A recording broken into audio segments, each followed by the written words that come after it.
With super teams becoming a trend in the NBA, all of the organizations have been trying to get as many stars as they can, especially the big market teams. I think this has been the most chaotic free agency signing ever, and with the Warriors finally being off the throne, a championship run is wide open for any team. I believe there are pros and cons to this, but we'll get to that later on in the video. But I really don't like how these big market teams are just dominating free agency, and I personally think that it's ruining the league's competitiveness. What's good, everybody? Welcome back. For all my new subscribers, make sure you let me know that you're new down in the comment section. I'll be responding to most of my comments, so I'm most likely gonna see yours. And also make sure that you follow me on my social medias. I'm gonna leave all these links down in the description. But enough of all that talking. Let's get into this video.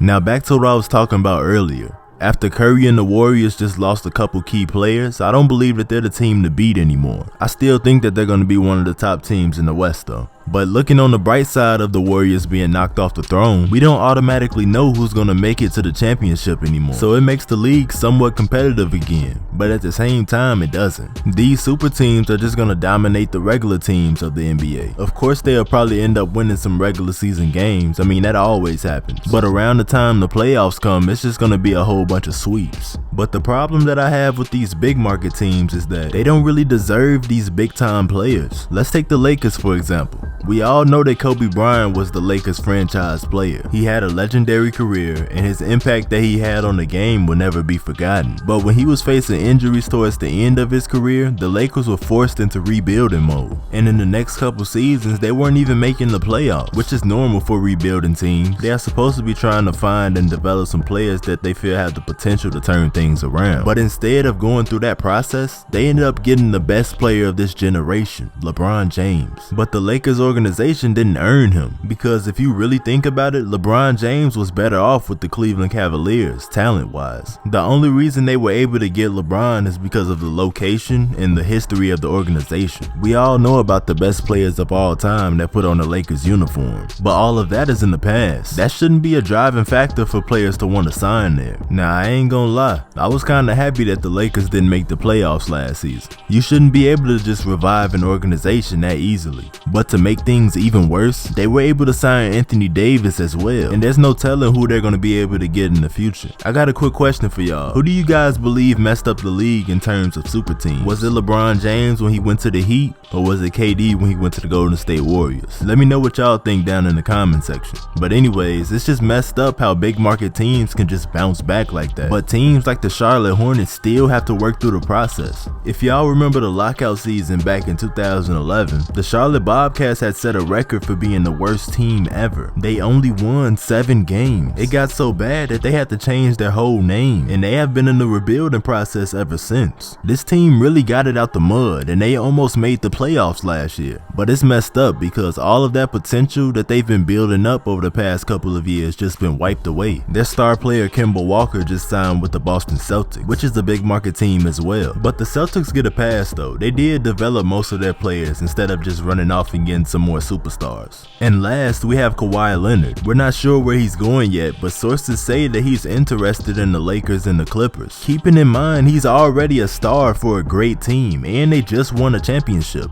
I personally don't believe that Kawhi Leonard is going to the Lakers, but the fact that this is even an option is just crazy to me.